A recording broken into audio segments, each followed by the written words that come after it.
இந்த பட்டர்ஃப்ளை வந்து எப்படி கொண்டு வந்தீங்க, இந்த ஷேப் எப்படி கொண்டு வந்தீங்கன்னு ஒருத்தவங்க கேட்டிருந்தாங்க. ஸோ இந்த மாதிரி மெட்டல் ஒயர் எடுத்துகிட்டு 2 சுற்று, ஏன்னா எனக்கு 2 பெட்டல் தான் வேணும். 2 சுற்று வச்சுட்டு இந்த ப்ரீவியஸாக இருக்கிறதோட ஒரே ஒரு முடுக்கு முடுக்கிட்டு நான் என்ன பண்ணிக்கிறேன், கட் பண்ணி எடுத்துக்கிறேன்.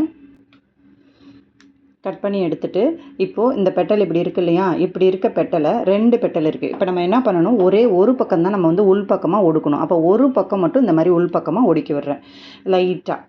ஓகேங்களா, ரொம்ப தேவையில்லை. இந்த மாதிரி லைட்டாக ஒடுக்கி விட்டுட்டு விரிக்கும் போது 2 பக்கமும் வர மாதிரி விரிச்சிக்கிறோம்.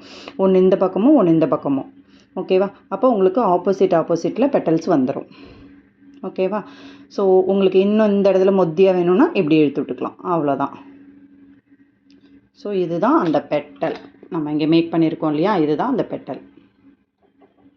வைக்கும்போது கரெக்டாக நீடில் கிளாத் வந்து அட்டாச் பண்ணி வைக்கும்போது கரெக்டாக இந்த மாதிரி நீங்கள் வந்து வச்சுக்கலாம். இப்படி தான் நான் பட்டர்ஃப்ளை பெட்டல் வந்து மேக் பண்ணேன்.